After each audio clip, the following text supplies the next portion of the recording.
G'day, welcome back to the channel and welcome to this edition of MGUY EV News for Monday, the 8th of July 2024.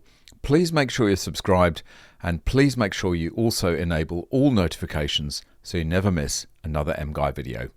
So we've got a few stories to start with today which talk about how the Greens and environmentalists are very happy to see wind farms and solar farms built somewhere else. But as soon as it's in their backyard, they don't like it so much. Green MP opposes 100-mile corridor of wind farm pylons in his Suffolk constituency. Adrian Ramsay, the party's co-leader, will go against the government's net zero plans. Well, as soon as it's in your backyard, it ain't so great, is it? The joint leader of the Green Party is planning to oppose net zero plans backed by the Labour government to build pylons in Suffolk to transport offshore wind power. Adrian Ramsay, one of the party's 4 newly elected MPs, has said that he will seek a pause to the plans to build a 100-mile corridor of pylons stretching through his constituency of Waveney Valley. The plans, which are currently under consultation by National Grid, will bring power from wind farms off the coast of East Anglia and stretch from Norwich to Tilbury. A spokesman for the Green Party said that the government had tried to force through one option and Mr Ramsay was focused on securing a proper options assessment, which doesn't include his backyard, to ensure that the alternatives are properly considered, including an offshore grid.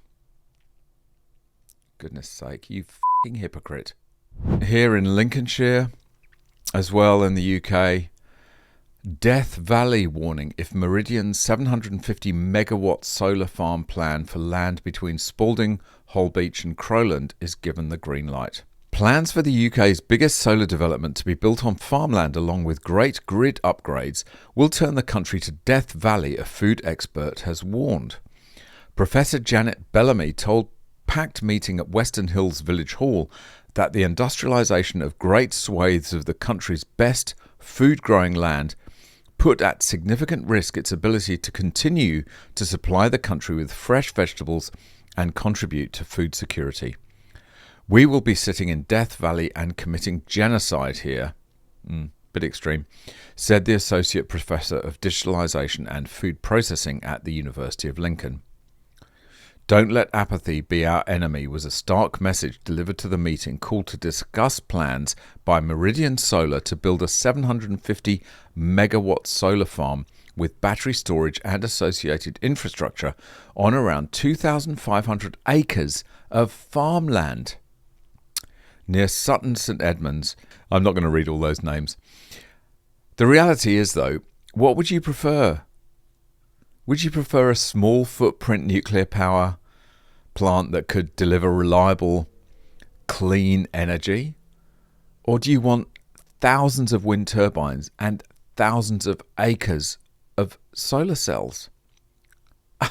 How is this even a discussion? Isn't it so blindingly obvious? Apparently not. Yet another article about the effect that renewables are having on rural environment. There's angry people out there inside the renewable energy resistance in regional Australia. In community meetings and Facebook groups, true stories of mismanaged projects mesh with conspiracy theories to build distrust against the renewable energy rollout. This is The Guardian, so you've got to expect a little bit of cynicism here. In a packed community hall in regional Queensland, a calamitous story is being told. Australia's east coast is bulldozed into the ground. Rural towns are wiped off the map. Supermarket beef mince hits $60 a kilogram. The orator is one of the loudest campaigners against Australia's renewable energy rollout, Katie McCallum. Go Katie.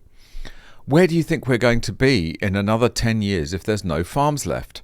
What are we going to eat? McCallum tells the gathering at Kilcoy, a small town 85 kilometres northwest of Brisbane. We're going to be starving, replies someone from the crowd. The script is well rehearsed. In the last 12 months, McCallum and Jim Wilmot, the chair of Property Rights Australia, have delivered the rousing PowerPoint presentation to about 40 community groups in this patch of regional Queensland. She has spoken at anti-renewables rallies in Brisbane, Sydney and out the front of Parliament House in Canberra. This is my third time hearing the spiel. Of course, The Guardian really despises these people because everyone who writes for The Guardian lives in the inner cities and they just think the countryside is somewhere else. So they don't have to worry about that. And if there are wind farms and solar panels, too bad. But these are the people speaking here for whom it really has a massive effect. Just like in the UK. 2,500 acres of farmland turned over to a freaking solar farm. Is this sensible? No, of course it isn't. You should build a nuclear plant. Be done with it. But no, we have to go solar and wind because that's net zero, blah, blah, blah. Anyway, you can read the article at the link. I'm not going to waste my breath with it anymore. Another one here from The Guardian, so it'll be cynical and there'll be snidey comments, but it reflects the reality of what's happening in rural parts of Australia and rural parts of the UK as well. Rural parts of any country that's having to make this mad transition to wind and solar.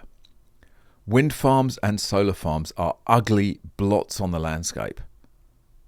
And people are rightly saying, well, where's our farmland going? Is this safe?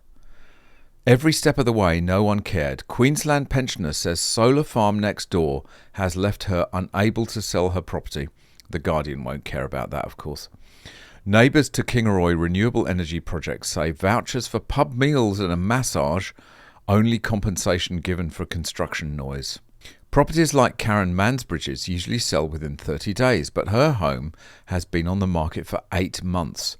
The 2-hectare hobby farm in the South Burnett region, 160 kilometres northwest of Brisbane, was receiving so few inquiries that real estate agent decided to remove the address from the listing. Interest picked up until buyers were reluctantly given the address.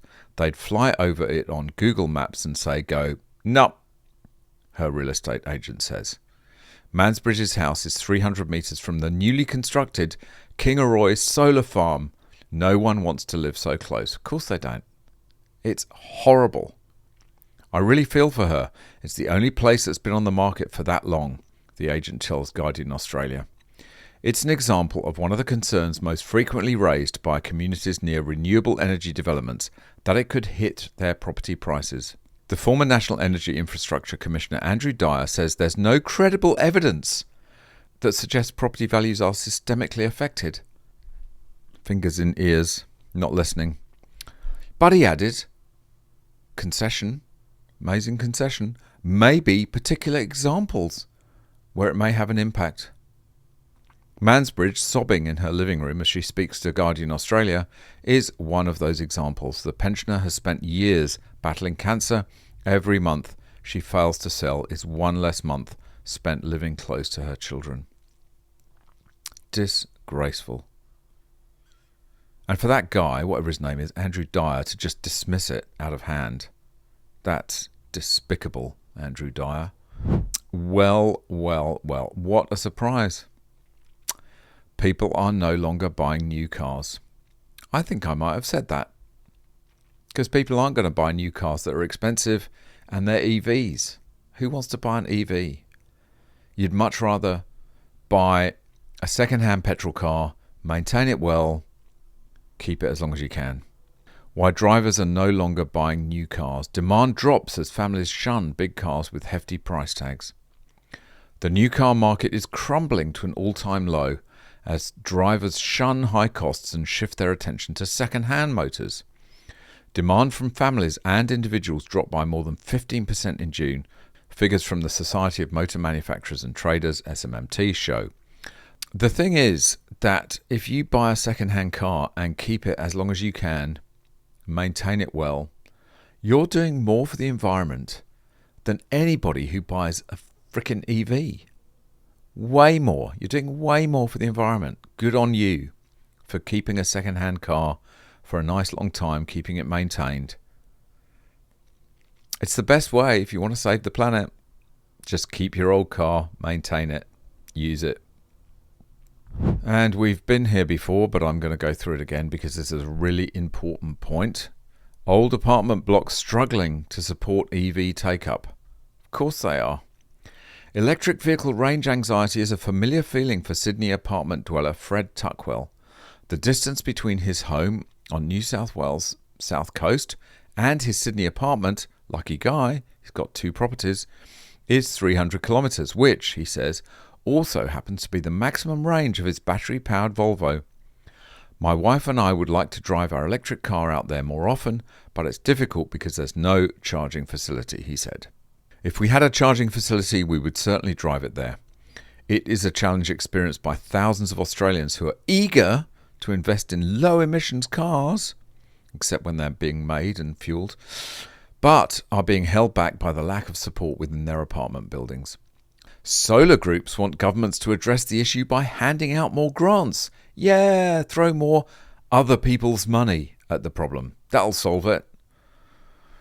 The motoring industry says there needs to be more guidance, while engineers are warning the problem will only grow in size and complexity. Yes, it will, because you're going to have to deal with electrical infrastructure. Is there enough grid power going to those apartment blocks? Probably not. And also, is there appropriate fire suppression systems? And the answer to that also is probably not. And putting those things in is going to cost a ton of cash. You want to do that? Oh my God. Why would you bother? NASCAR envisions a sustainable future with first ever electric race car. How exciting would that be? NASCAR officials unveiled its first ever electric vehicle prototype at the NASCAR Chicago street race on Saturday, reinforcing its commitment to a sustainable future for the sport. The fully electric vehicle is the product of a partnership between NASCAR and tech company ABB, a leader in electrification and automation, according to a statement from NASCAR. The prototype was designed with NASCAR's equipment manufacturing partners Chevrolet, Ford and Toyota. Why bother? Why bother? The amount of emissions you get from NASCAR races compared to everything else on the planet is the square root of all. It's just frickin' virtue signaling. That's all it is. All right, that's it for this one. Thanks very much for watching. Hope you enjoyed it. See you in the next one. Bye for now.